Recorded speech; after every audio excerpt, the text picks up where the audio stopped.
Hello, this is Mark Holmes, Via Satellite's editorial director, back with another of our Thursday morning conversations. And for the first time, actually, since we started this, we go all the way to Moscow, to someone I know very well, who I've talked satellite and competed on a tennis court with on many occasions, Andrey Kirillovich from RSCC. Andrey, I mean, it's obviously been a while since we've seen one another. I mean, how's life been there in Moscow over the last year? Tell us what life's been like there. Yeah, good day, Mark. Thank you very much for inviting me for this conversation. It's really great to hear your interview, so I'm very glad to join you today. So speaking about the life in Moscow, it's going on, and now there are no restrictions. So we had, I think, a short lockdown last year when the pandemic just started. It was for about 2 months, started in mid-March 2020 and ended in the mid-June. So then we had another. But there were no lockdowns. So actually, right now we have everything opened. So we have all the transportation, all the ferries. What else? Even the sport facilities are open. So now we are back to normal life. Okay. Has it? I mean, what were the cases like in Moscow? I mean, I saw a little bit. I mean, obviously with the news, you see a little bit of what's happening everywhere. Was there a real surge at any point? What was it? What was it? Well, like in fact, the most scary time was the first lockdown, right? Yeah. The first time when it was in March, a year ago, when nobody knew how to deal with this virus and everybody was scared. So then, when I understood how the virus works, it's getting better. And the cases went down, so that's why the lockdown was cancelled in, I think, mid-June. So and then we had a summer, everybody was going to vacation, so it was okay. Then in I think September, the number of cases went up again, and some of the public places were closed, but there was no lockdown. And after mid-January, I think this year, the cases again going down, and we had canceled most of the restrictions. I think the last restriction we had it was for 65 plus people, so their transportation cards for public transport were canceled, but they were reopened, I think, 3 weeks ago. So, well, during this time, of course, RSCC was operational 100% because we need to operate 24/7. So we have we respect our customers and we need to maintain the networks. So in terms of RSCC, we've been our shifts were in teleports and NOC and satellite mission control centers. They were operated normally, of course, with precautions. So we even separated them geographically. So there were actually 2 shifts in different geographical locations to avoid, hitting the one location with a COVID. In terms of HQ, so we've been during the first lockdown, we've been operating at 20% capacity. So that means our HQ was operating with 20% staff, and the rest were operating remotely from home. Also 65 plus people, they were working remotely. And I think the second remote work was from mid-October up to mid-January this year, when we also had a 20% staff. Yeah. But then after mid-January this year, so we got back to normal, and now we have 100% capacity. Okay. Yeah. Before we'll talk a little bit about some of the work stuff in a minute, but we've been using, as you know, these Thursday morning conversations to talk a little bit about life under lockdown, what you've been watching with the family, movies, or anything you've enjoyed, any interests outside of satellite. I know you're a big tennis player like myself. So tell us anything you've enjoyed watching, any dramas, any TV that you've particularly enjoyed. Well, in fact, I really did. I travel a lot, right? Since I work in business development, and RSCC has got business almost everywhere. So our satellite is covering almost the entire Earth. So that's why I spend a lot of time during travel. So that's why the most movies I watch mostly movies and listen to music during the long-haul flights.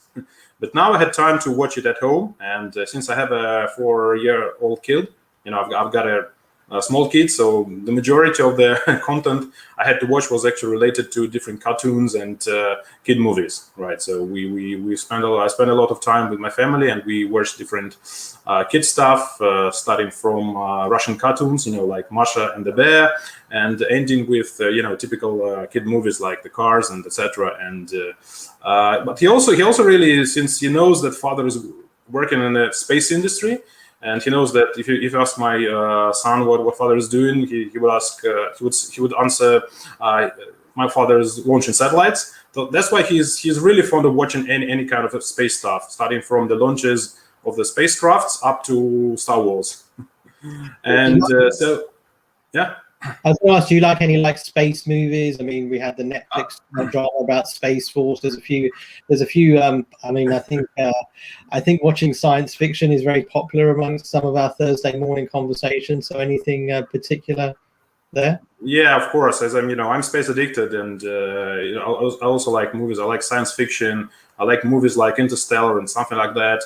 But the point is that the majority of the movies I managed to watch during the long haul flights. But what I was really missing is watching the TV series, because you need just a bit more time than just one night on the plane. And that's why I really enjoyed. Yeah, you mentioned Space Force. It was a really nice TV series, and it was released just immediately after the lockdown started with this pandemic. I think it was May last year.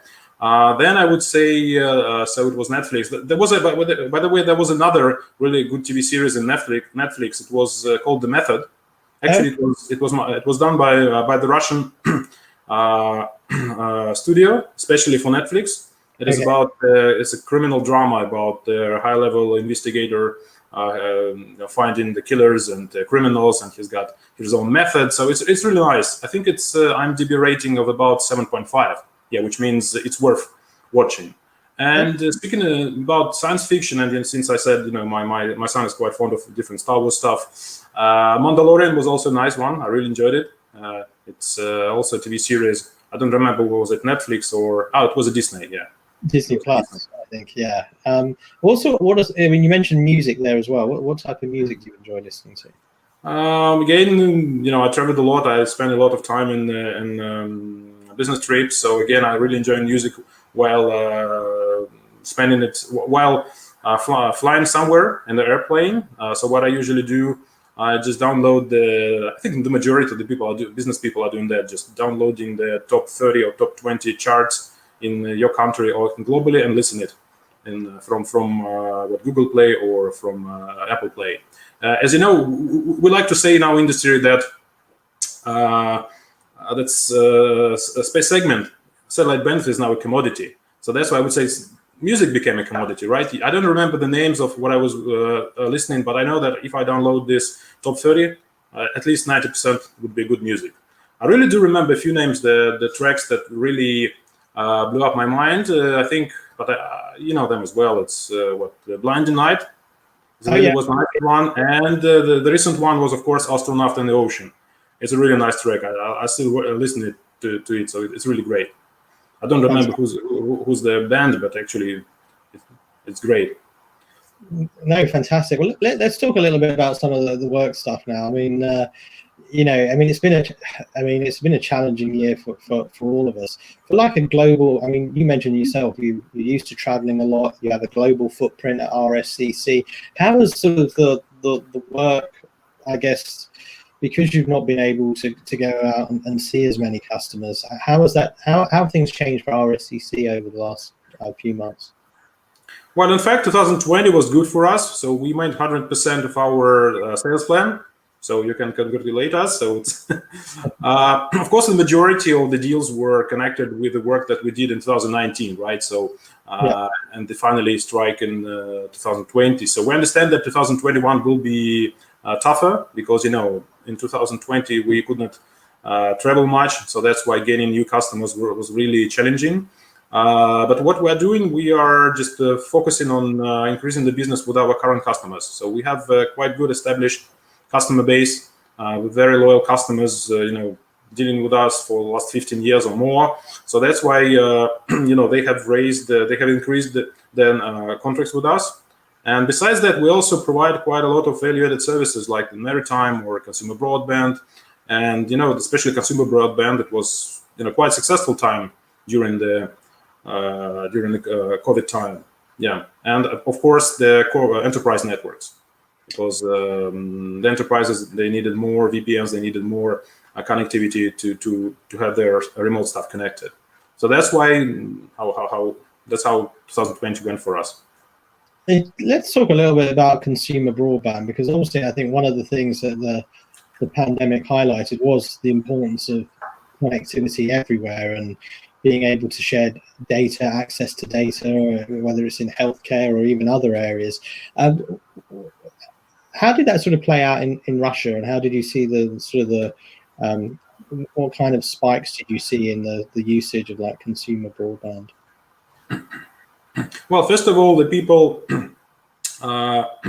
So we really see an increase in broadband requirements, in the broadband demand. First of all, the majority, it's quite interesting in Russia. The majority of the Russians, they do have their country houses, so that's why they have usually an apartment house in the downtown, and they have a country house somewhere 10 to 50 kilometers outside the city. So that's why when the majority of them just needed to, it's better to be stacked in a 2-story building, your own house, rather than in the 2-bedroom flat in the downtown during the lockdown and pandemic. And that's why most of the people, they moved to the country houses, but the connectivity is bad there. So that's why we've seen a lot of demand from the people to connect their country houses to work remotely. But so in general, we didn't see any I would say any decrease in demand from other sectors as well. Cellular backhaul, enterprise networking was also on the same level. So, and mobility, maritime customers, they were hit during the first months of pandemic when they didn't understand what's happening, right? But then we didn't have aero much, so aero was hit most. But the maritime sector was recovering, and now we even have increased our customer base and the traffic with maritime customers. Did you yourself actually use a data or a country, go to your? I know you've got a place outside outside Moscow. Did you go there during lockdown, or did Yes, of course. Yeah, that's it. Yeah, but I was lucky. It's not far from Moscow, and it's 50 kilometers outside Moscow, and they do have fiber there. So that's why I really had a world-class connectivity, like 100 megabits at less than $10 per month. So that's why, of course, I stayed there, because it's much better to spend the lockdown with a kid in a big house near the forest, so where I can actually have a lot of walk and etc. I mean, I'm a little bit jealous, because last year I was still on about like 14, 15 megabits. It's only last year we got fiber to our village, so we finally sort of came more into more modern speeds and stuff. One thing I wanted to ask you regarding Mark, that's just I will just beg my pardon. That's why one of the reasons that the satellite broadband is not so well in Russia, because you've got 100 megabits on less than $20, 50 kilometers outside the big city. So it's good for me as a consumer, but it's bad for the business. One of the things that we've sort of seen, even with some of the big announcements this year with like Telesat Lightspeed, is there've been delays in sort of big sort of satellite programs, and just for various reasons, some pandemic related, some not. In terms of some of RSCC's plans in terms of launching new satellites, are you seeing any significant delays? Where are you with some of your sort of current programs or ones you have coming up? So first of all, thanks to pandemic, so we nearly increased our virtual marketing activities. So we spent a lot. We did a lot of webinars, different interviews, and roundtable discussions. So it's really great. Now we have a fully operational virtual marketing machine. In terms of their offline events, so we first of all we plan CapSat. So I think everybody's planning CapSat if it's happening. And but again, so we plan to get back to normal marketing and trade show activities in summer. I think like the rest of the industry. For the Russian customers, we already inside the country we're already meeting. So we have the meetings, and as again, the numbers hit so hit the ground, and the majority of the population has got immune. We have a big vaccination campaign in RSCC because we respect our customers, that we need to understand that we need to provide the continuity of service. So that's why we are, I'd say, summer is the time when we're getting back to normal. Okay, and what about in terms of like new satellites and new programs for satellites? I know that you were looking at highly elliptical satellites and things like that. Are there going to be any delays when it comes to launching any of your new satellites, or are you still? Well, in fact, we during 2020 we had a successful launch. It was a dual satellite launch, and it happened in the mid 2020. So these were all electric satellites. And they traveled for 6 months to the orbit, and this month they've successfully, and after in-orbit testing, they successfully were put into operation. So one of them was 19.6.5, so it's a replacement satellite. The another one is Express 80 to 80 degrees east, which is very interesting and very strategic orbital slot for Russia because it provides the coverage of an almost entire country. So actually, yeah, we had great news. So we just launched 2 new satellites. We have a very good add-on to our fleet. Launch was successful, and satellites are healthy in orbit, and we just migrating the traffic. So in terms of we also have a plan for another launch in the end of this year. So there is another satellite called Express M7, and Express MU3 comes next. So it's 145 and 103 respectively. So the MU3 is, by the way, it's HTS satellite, K-band HTS satellite aimed at enterprise VSAT and mobility applications. So okay. we have a busy schedule. Busy year ahead. Yeah. And where do you see sort of the growth opportunities for the company outside of Russia now? I mean, now that you've taken a step back and you didn't travel so much over the last year, did some offline, some virtual marketing. Where do you see as the outside of your sort of home market, where are the real growth opportunities for RSCC now? Well, I think we're in a good position because we have a good balance between the domestic and international revenues, 50-50. So that's why we don't put all the eggs in one basket. We understand that it's impossible to survive right now. So first of all, I see the growth first of all in providing more value-added services. That what we are trying to do right now. As I said, we're providing the service directly to the end users in the consumer broadband, in the maritime, and the enterprise VSAT. So right now we also studying an OTT solution, and we're also planning some IoT solution as well. So in terms of growth opportunities for international markets, again, we are partnering with our customers in providing end-to-end solutions, mostly in enterprise VSAT and cellular backhaul. So these are I think the verticals that might be interesting in the next couple of years. Mobility, again, I don't think the aero market will return back to the 2019's numbers, but maritime is really also a promising one, especially with their pricing of the technology and the pricing of the maritime antennas. They're becoming smaller and more affordable even for small fishing boats, and it's a really great sign for us. Okay, and just a final couple of questions. We haven't spoken probably since our last advisory call, where there's been a number of big announcements. I mean, Telesat's Lightspeed, and Tom Choi has spoken about a new LEO constellation, and we're at a really interesting point. How do you see this all sort of playing out? What are your views on what someone who's been in the industry many years and stuff? I mean, what's your take on what we're seeing going on right now? Well, yes, I agree. All these non-geo mega constellation, they bring a lot of buzz around them in the industry. So let's see. Again, it's quite difficult to make a judgment on that because they always change in their target markets. Shifting from broadband to high-end enterprise and mobility and government and military. The second thing, well, again, there are a lot of questions on how they will. About their go-to-market strategy, about the technology, and